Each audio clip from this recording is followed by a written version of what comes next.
بسم اللہ الرحمن الرحیم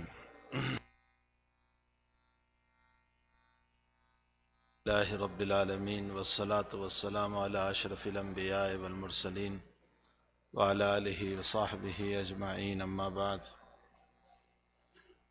عن اغر المزنی رضی اللہ تعالی عنہ قال قال النبی صلی اللہ تعالی علیہ وسلم انه لیغان علی قلبی وانی استغفر اللہ فی اليوم 100 مرہ او کما قال علیہ الصلاۃ والسلام۔ بزرگان محترم، میں نے کل بھی یہی حدیث شریف پڑھی تھی، یہ مسلم شریف کی روایت ہے۔ نبی اکرم صلی اللہ علیہ وسلم ارشاد فرماتے ہیں کہ میرے دل پر بھی خیالات گزرتے ہیں اور میں دن میں 100 مرتبہ استغفار کرتا ہوں۔ حق تعالی جل شانہ کو توبہ بہت پسند ہے۔ سب سے پہلے انسان حضرت آدم علیہ السلام کا جو مسئلہ ہوا کہ اللہ تعالیٰ نے آپ کو جنت میں رکھا اور رکھنے کے بعد جس چیز کے کھانے سے منع کیا تھا وہ چیز کھا لی۔ اب وہ کیا چیز تھی اللہ ہی بہتر جانتا ہے۔ کسی روایت میں گیہوں کا تذکرہ نہیں آیا اور کسی روایت میں اور بھی کوئی تذکرہ نہیں آیا ہے۔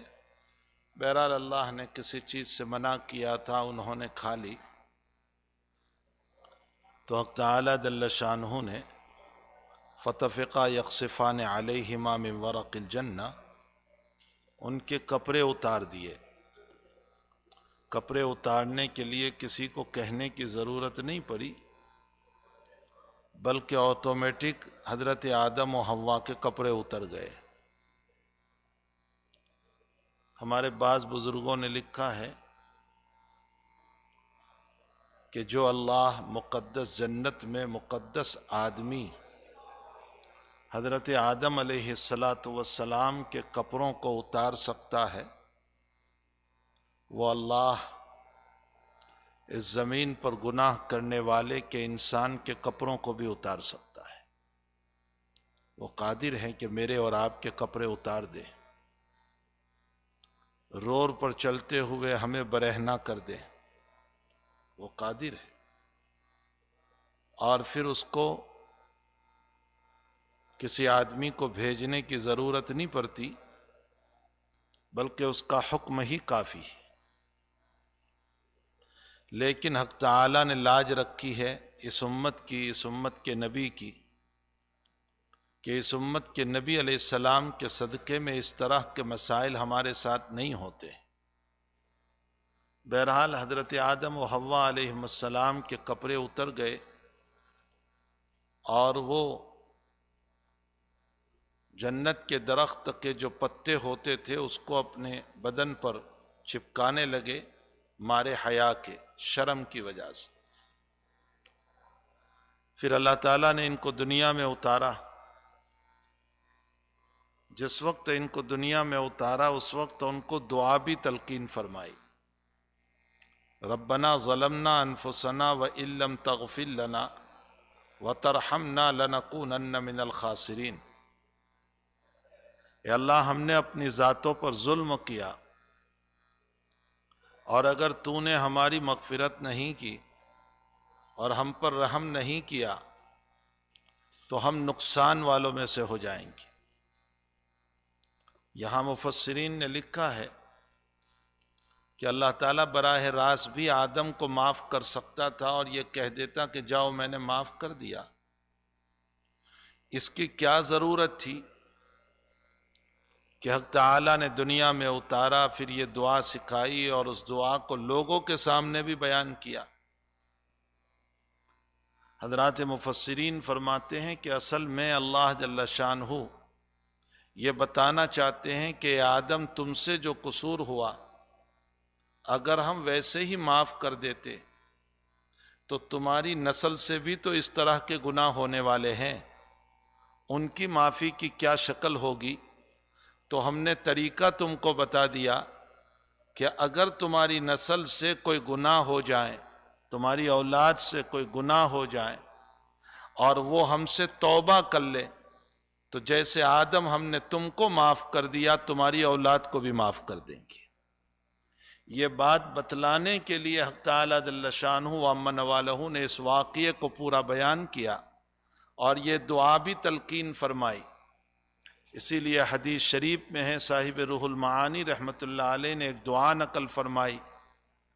نبی اکرم صلی اللہ علیہ وسلم فرماتے ہیں، لَأَنِينَ الْمُذْنِبِينَ احب الی من جزل المسبحین، اللہ کو تسبیح پڑھنے والوں کی تسبیح اتنی پسند نہیں جتنی کہ گناہ پر آہ کرنے والوں کی آہیں پسند ہیں۔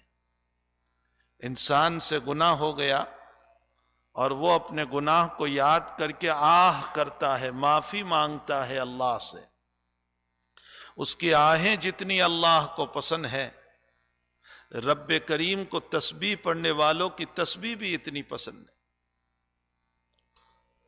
بخاری شریف کی ایک روایت ہے، حدیث قدسی ہے، اللہ تعالیٰ ایک ایگزامپل اور مثال دیتے ہوئے فرماتے ہیں کہ ایک انسان جا رہا تھا سفر میں، لمبا سفر تھا، اپنی اونٹنی پر سوار تھا، جنگل میں آرام کا تقاضا ہوا کہ لاؤ تھوڑا لیٹ لوں، سو گیا۔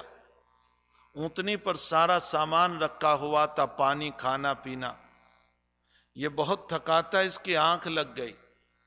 ہوتا ہے ایسا، ہمارے ایک ملنے والے تھے، وہ فلائٹ سے سفر کر رہے تھے، ایک جگہ وایا ہو کر کے ان کو آنا تھا اور وہاں 2 گھنٹے کا ہال تھا، وہیں بیٹھے بیٹھے وہ ایسے سو گئے کہ اگلا فلائٹ ان کا نکل گیا۔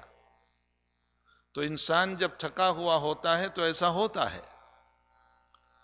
تو حضور پاک صلی اللہ علیہ وسلم مثال دے کر سمجھاتے ہیں کہ وہ بہت تھکا ہوا تھا، اس کی آنکھ لگ گئی اور اس کی اونٹنی چارہ چرتی ہوئی دور نکل گئی۔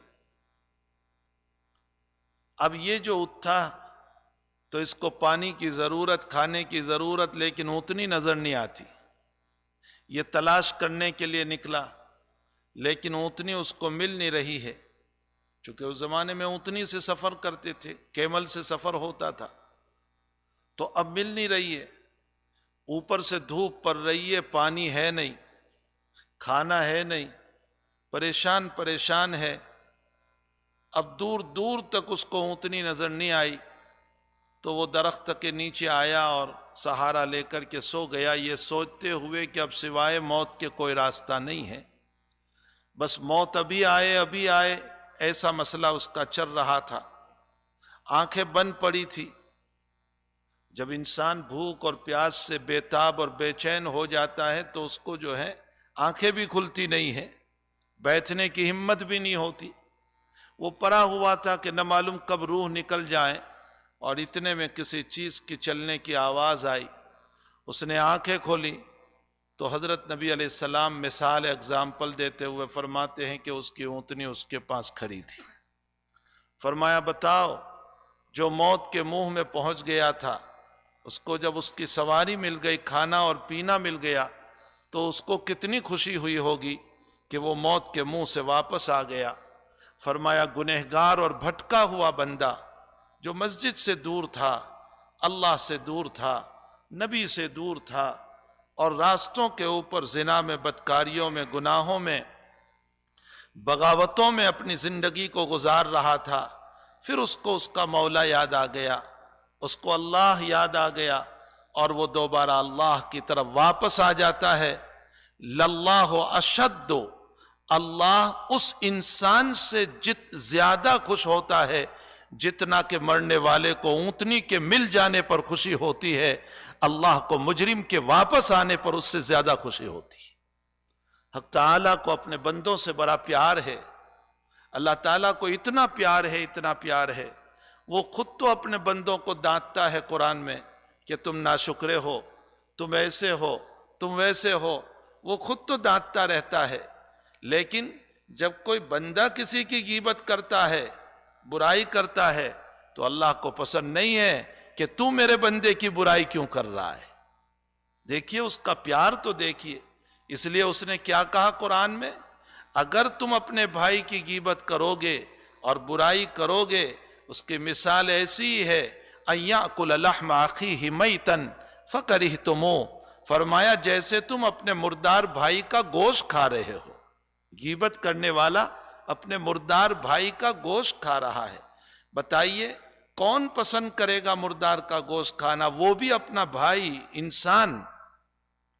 جب انسان کے گوشت سے تمہیں نفرت ہے تو غیبت سے تمہیں کیوں نفرت نہیں؟ اللہ تعالیٰ یہ بتانا چاہ رہے کہ خوب یاد رکھو، میں داد دوں میرے بندوں کو جس طرح پر یہ مجھے حق پہنچتا ہے، اس لیے کہ میرا بندہ ہے، میرا غلام ہے، لیکن تمہیں اس کی برائی کا حق نہیں ہے۔ میں اس آیت پر جب پہنچتا ہوں تو اپنے عزیز طلبہ کو اس کو یوں سمجھاتا ہوں کہ دیکھو، باپ اپنے بیٹے کو جس طرح چاہے دانت دے، اپنے بیٹے کو جس طرح چاہے مار دے، تھپڑ مار دے، دانت دے، لیکن اپنے بیٹے کی برائی اگر کوئی باہر کرتا ہے تو باپ برداشت نہیں کرے گا۔ روڈ کے اوپر اپنے بیٹے کی کوئی برائی کر رہا ہے تو اللہ بالکل جو ہے باپ پسند نہیں کرے گا۔ جب باپ خود ڈانٹ رہا ہے لیکن باہر اپنے بیٹوں کی برائی کو پسند نہیں کرتا، ٹھیک اسی طرح ہزاروں باپوں سے زیادہ رحمت والا مولا وہ اپنے بندے کی برائی کو بھی پسند نہیں کرتا ہے کہ کوئی اس کے بندے کی برائی کرے۔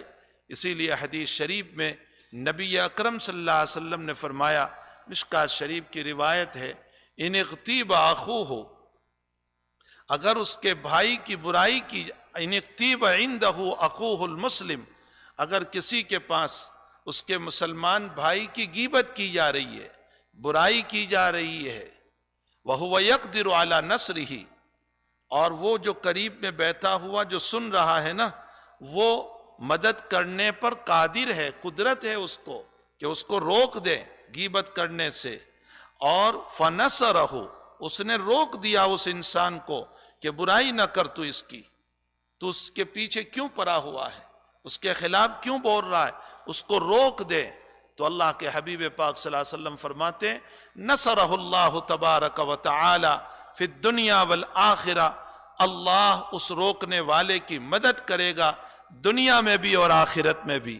کیسے مدد کرے گا؟ دنیا میں بھی اس روکنے والے کو ذلتیوں سے بچائے گا اور آخرت میں بھی ذلتیوں سے بچائے گا۔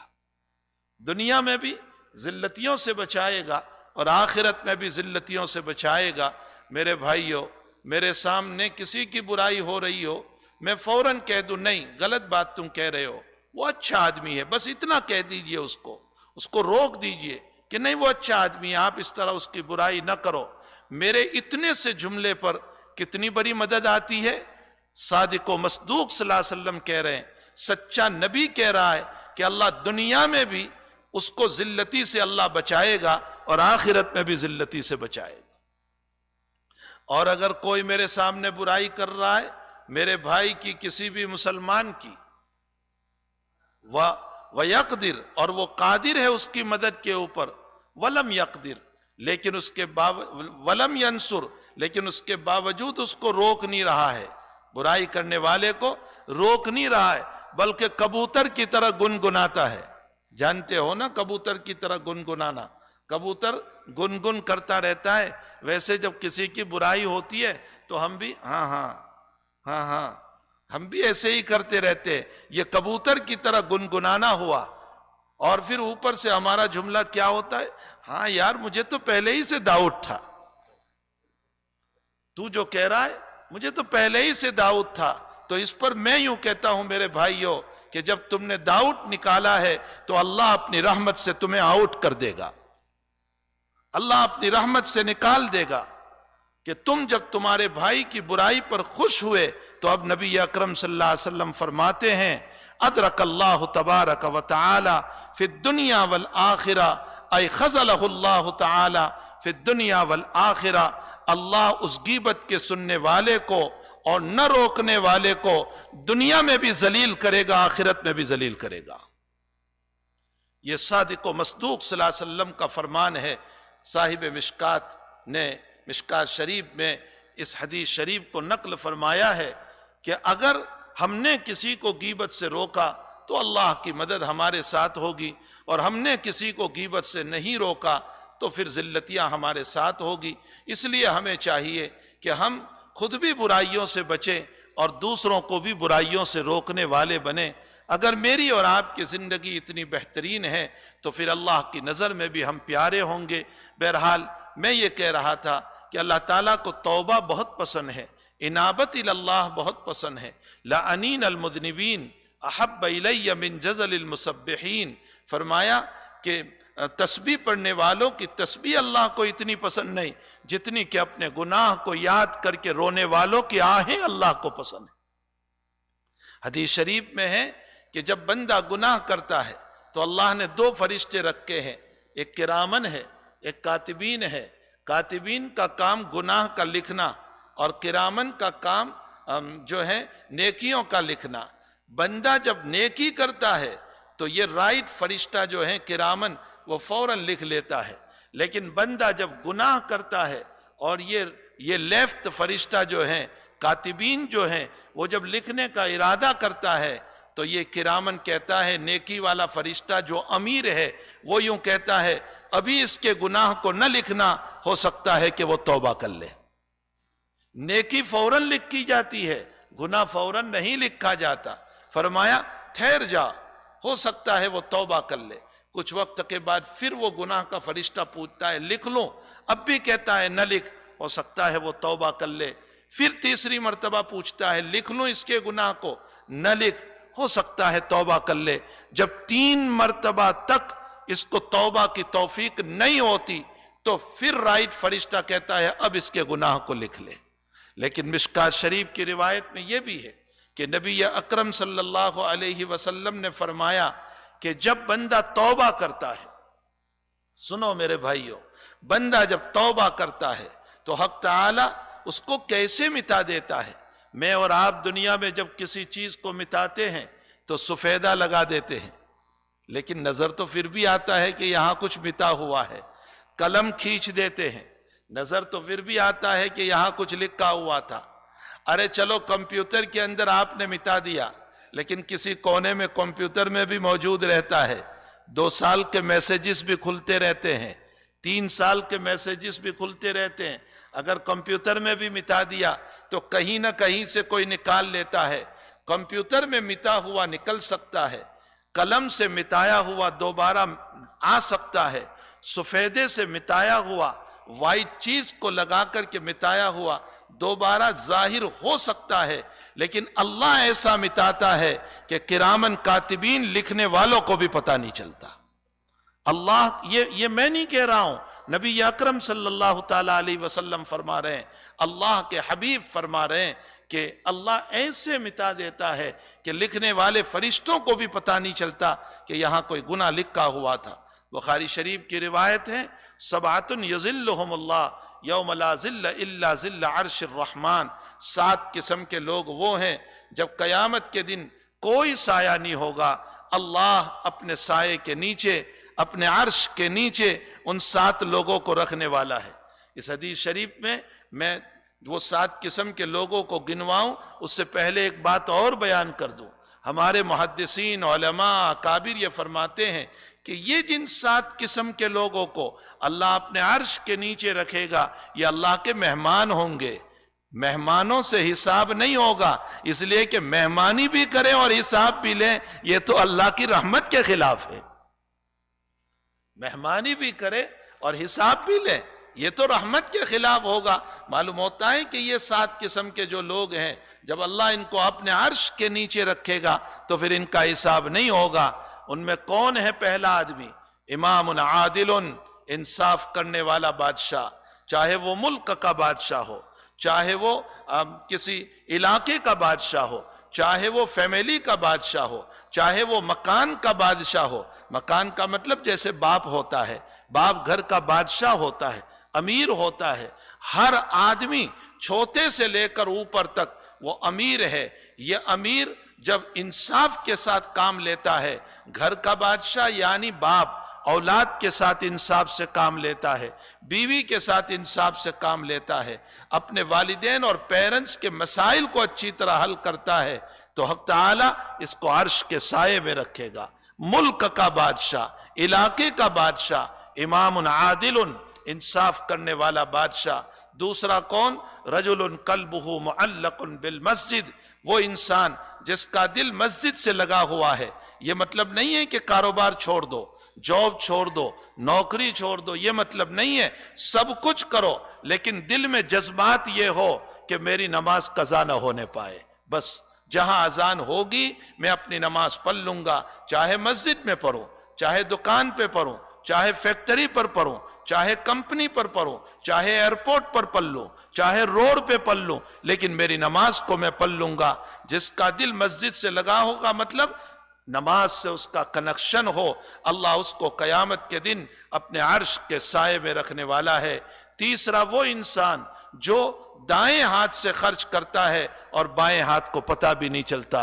اخلاص ہے اس کے دینے میں، للہیت ہے، نام و نمود نہیں ہے، شہرت نہیں ہے، ریاکاری نہیں ہے، دکھلاوا نہیں ہے، بلکہ اللہ کی رضا کے لیے کرتا ہے. میں ہمیشہ ایک جملہ نقل کیا کرتا ہوں، اگر ہم دنیا والوں کو دکھانے کے لیے کرتے ہیں کہ حاجی صاحب راضی ہو جائیں، قاضی صاحب راضی ہو جائیں، فلاں راضی ہو جائیں، تو کیا معلوم جس کو میں راضی کرنے کے لیے یہ کام کر رہا ہوں وہ دیکھ بھی رہا ہے یا نہیں دیکھ رہا ہے. وہ دیکھ بھی رہا ہے یا نہیں دیکھ رہا ہے. اور اگر چلو وہ دیکھ بھی رہا ہے تو کیا معلوم وہ خوش بھی ہو رہا ہے یا نہیں. اور اگر چلو وہ خوش بھی ہو گیا تو کیا معلوم وہ کچھ دے گا بھی یا نہیں دے گا. اور چلو اس نے دے بھی دیا تو کتنا دے گا؟ $100، $200، $500، $1000، کتنے وہ مجھ کو دے گا؟ اس کے مقابلے میں اگر اللہ کے لیے کرتے ہیں تو وہ کالی رات میں چلنے والی جب کالی چونٹی کو دیکھتا ہے تو میرے عمل کو بھی دیکھتا ہے. اور جب اس کے لیے ہم کر رہے ہیں تو وہ رات میں دیکھ رہا ہے، اور جب وہ دیکھ رہا ہے تو یقیناً خوش بھی ہوگا کہ میرے لیے ہیں، اور جب وہ خوش ہوگا تو یقیناً عطا بھی کرے گا، اور جب عطا کرے گا تو اتنا دے گا کہ دوسروں کے در کا ہمیں محتاج نہیں ہونے دے گا. تو پھر اسی اللہ کے لیے ہم کیوں نہ کریں؟ یہ دنیا کے الفاظ، یہ دنیا کی تعریف، یہ کاغذ کے پھول ہیں، اس میں خوشبو نہیں ہوتی. جو کاغذ کے پھول ہوتے ہیں اس میں خوشبو نہیں ہوا کرتی ہے، وہ تو بناوٹی پھول ہوا کرتے ہیں. ہمارے حضرت مفتی محمد شفیع صاحب رحمۃ اللہ علیہ، مفتی اعظم پاکستان رحمۃ اللہ علیہ، ایک جملہ فرمایا کرتے تھے کہ ایک دلہن کو اس کی سہیلیوں نے تیار کیا، اس کی فرینڈز نے تیار کیا، اور جب وہ دلہن تیار ہو گئی تو اس کی فرینڈز اور اس کی سہیلیاں اس کو کہنے لگی، بہن تو اس کپڑے میں بڑی خوبصورت معلوم ہوتی ہے، اس سوت میں تو بڑی اچھی لگتی ہے، اس کی تعریف کرنے لگی. تو عقل مند دلہن نے جواب دیا، بہت پیارا جواب دیا، میری بہنوں تمہاری تعریف سے کچھ نہیں ہوگا جب تک کہ میرا شوہر مجھ کو پسند نہ کر لے. تمہاری تعریف سے کچھ نہیں ہوگا جب تک کہ میرا شوہر مجھ کو پسند نہ کر لے. میرے بھائیو، اسی طرح لوگ ہم کو حاجی صاحب کہہ رہے ہیں، لوگ ہم کو قاضی صاحب کہہ رہے ہیں، لوگ ہم کو تہجد گزار کہہ رہے ہیں، لوگ ہم کو علامہ کہہ رہے ہیں، لوگ ہم کو شیخ الحدیث کہہ رہے ہیں، لوگ ہم کو امیر صاحب کہہ رہے ہیں، لوگ ہم کو مبلغ کہہ رہے ہیں. ان سب تعریف کرنے والوں کو کہہ دو تمہاری تعریف سے کچھ نہیں ہوگا جب تک کہ میرا رب مجھ کو پسند نہ کر لے. اس کی نگاہ میں اگر ہم پسند ہو گئے تو ہمارے لیے کامیابی ہے، اور اگر اس کی نگاہ میں ہم ناکام رہے تو ساری دنیا تعریف کرتی ہے، اس سے کوئی فائدہ نہیں ہوگا. تو دوسرا وہ انسان جس نے دائیں ہاتھ سے خرچ کیا، اللہ کے راستے میں دیا، اور بائیں ہاتھ کو پتہ بھی نہیں چلا، اللہ اس کو بھی اپنے عرش کے سائے میں رکھے گا. تیسرا وہ انسان جس کا دل مسجد سے جڑا ہوا ہے، اللہ اس کو بھی اپنے عرش کے سائے میں رکھے گا.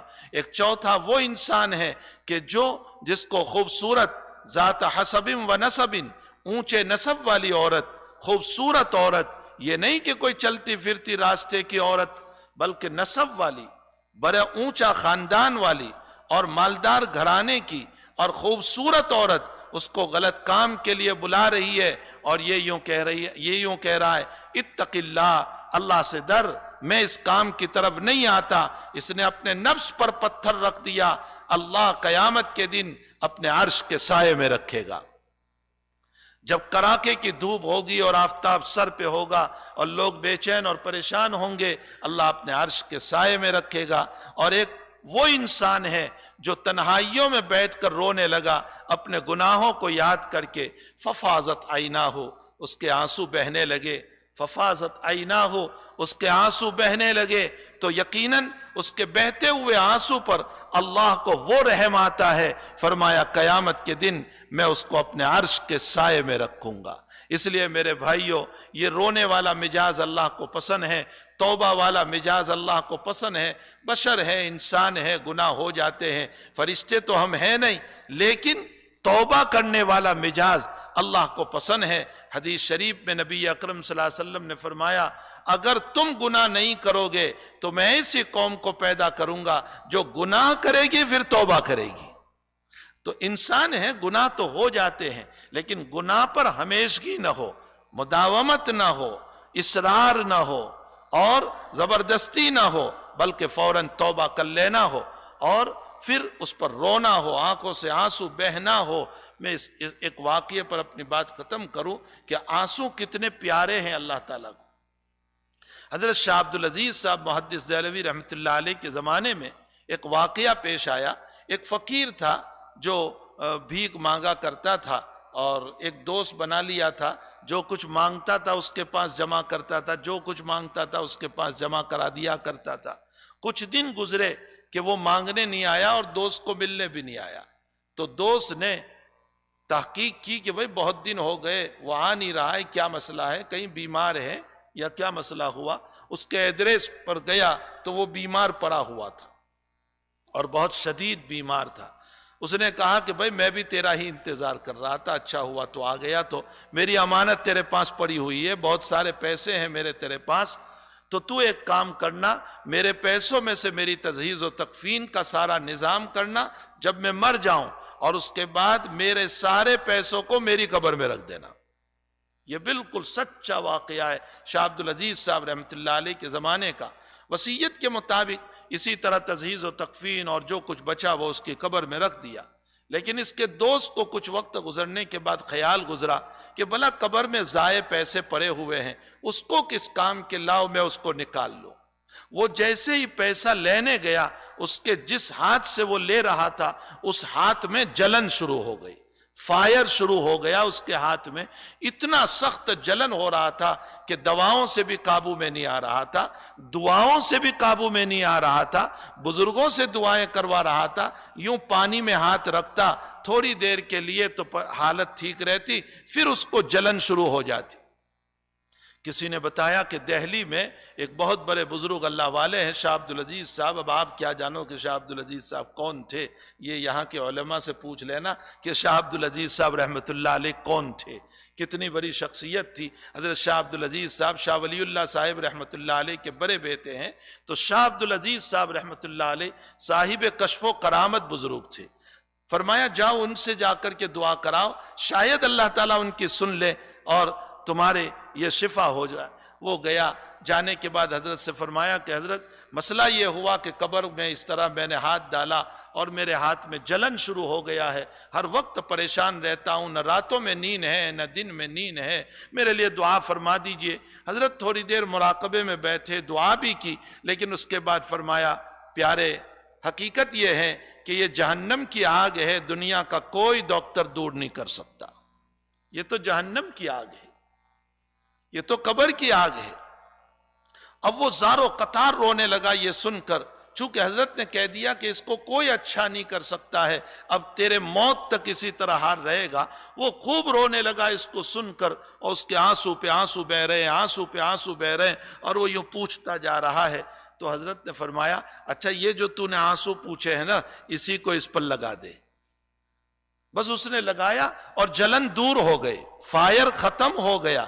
وہ کہنے لگا حضرت کیا کرامت آپ کی ہو گئی کہ میرا جلن دور ہو گیا. حضرت نے فرمایا کوئی کرامت نہیں ہے، میرے نبی کا فرمان ہے کہ جہنم کی آگ کو اگر کوئی چیز بجھا سکتی ہے تو گنہگار کے آنسو بجھا سکتے ہیں.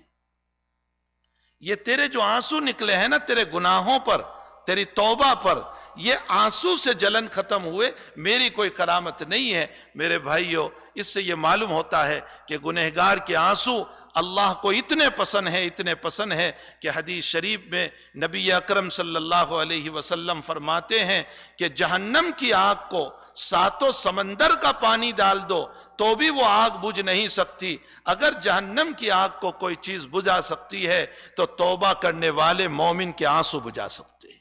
اللہ تعالی ہم تمام کو توبہ کی توفیق عطا فرمائے۔ حق تعالی اپنے گناہوں پر ہمیں رونے کی توفیق عطا فرمائے، رجوع کرنے کی توفیق عطا فرمائے۔ افسوس صد افسوس میرے بھائیو، ہمارے حکیم اختر صاحب رحمۃ اللہ علیہ، شاید آپ لوگوں نے نام سنا ہوگا۔ حکیم صاحب فرماتے ہیں کہ میں ایک مرتبہ کہیں جا رہا تھا اور ایک صاحب مل گئے، انہوں نے کہا حکیم صاحب میں بہت پریشان ہوں۔ فرمایا کیا پریشانی ہے؟ فرمایا پریشانی یہ ہے کہ بیوی ناراض ہو گئی ہے اور جس کی وجہ سے میرا جینا حرام ہو گیا ہے گھر کے اندر، نہ سونے میں مزہ ہے نہ کھانے میں مزہ ہے، بس وہ 3 4 5 دن گزر گئے ہیں کہ ایسا قطع تعلق اور منہ بنا کر کے بیٹھی ہے کہ نہ کھانا نہ پینا، گھر میں بے چینی ہے، بس آپ دعا فرما دیجئے کہ میرے گھر کا مسئلہ حل ہو جائے۔ حکیم صاحب نے جو کچھ اس کو نصیحت کرنا تھا کیا، اور اس پر پھر حضرت کی آنکھوں سے آنسو آ گئے، اور حضرت نے ایک کام کی بات فرمائی اور فرمایا کہ افسوس، ایک بیوی کے 2 4 دن ناراض ہو جانے پر ہمارا کھانا حرام ہو جاتا ہے، مولا ہمیشہ ناراض ہے، ہمارے گلوں میں کھانا کیسے اتر رہا ہے؟ اللہ ہر وقت مجھ سے ناراض ہے۔ میں نے اس کی نمازیں چھوڑ دی، میں نے اس کی عبادت چھوڑ دی، میں نے اس کے دین کو چھوڑ دیا، میں نے اس کی زمین پر بغاوتیں کی، میں نے اس کی نافرمانیاں کی، میں نے حرام کے لقمے پیٹ میں اتارے۔ بیوی کی ناراضگی پر گھر میں جینا حرام ہو گیا تو رب کی ناراضگی پر اس زمین پر جینا کیسے اچھا لگ رہا ہے؟ کیسے گلے میں چائے اتر رہی ہے اور کھانا اتر رہا ہے، اور جو ہے آرام سے ہم پانی پی رہے ہیں۔ میرے بھائیوں، اس سے ہمیں یہ سبق ملتا ہے کہ اللہ کی ناراضگی کے ساتھ زندگی اچھی نہیں ہوا کرتی۔ اللہ ہم تمام کو اپنے رب کو منانے کی توفیق عطا فرمائے، اس سے معافی مانگنے کی توفیق عطا فرمائے، اس کے سامنے رونے کی توفیق عطا فرمائے۔ تو ایک 7واں آدمی وہ ہیں جس سے متعلق حضور نے فرمایا ففاضت عیناہ خالیا، جو تنہائی میں بیٹھا اپنے گناہ کو یاد کیا، رو پڑا، آنسو نکل آئے، اللہ قیامت کے دن اپنے عرش کے سائے میں رکھے گا۔ اللہ ہم تمام کو وہ جگہ عطا فرمائے۔ الحمدللہ رب العالمین والعاقبۃ للمتقین والصلاة والسلام علی اشرف الانبیاء والمرسلین وعلی آلہ وصحبہ اجمعین۔ ربنا آتنا فی الدنیا حسنہ وفی الآخرۃ حسنہ وقنا عذاب النار۔ ربنا ظلمنا انفسنا وإن لم تغفر لنا وترحمنا لنکونن من الخاسرین۔ ربنا ظلمنا انفسنا وإن لم تغفر لنا وترحمنا لنكونن من الخاسرين۔ اللهم انك عفو كريم رحيم تحب العفو فاعف عنا يا كريم۔ اللهم انك عفو كريم رحيم تحب العفو فاعف عنا يا كريم۔ اللهم اني ظلمت نفسي ظلما كثيرا ولا يغفر الذنوب الا انت فاغفر لي مغفرة من عندك وارحمني انك انت الغفور الرحيم، وارحمني انك انت الغفور الرحيم، وارحمني انك انت الغفور الرحيم۔ اللهم ربنا تقبل منا انك انت السميع العليم وتب علينا يا مولانا انك انت التواب الرحيم، وصلى الله على النبي الكريم برحمتك يا ارحم الراحمين۔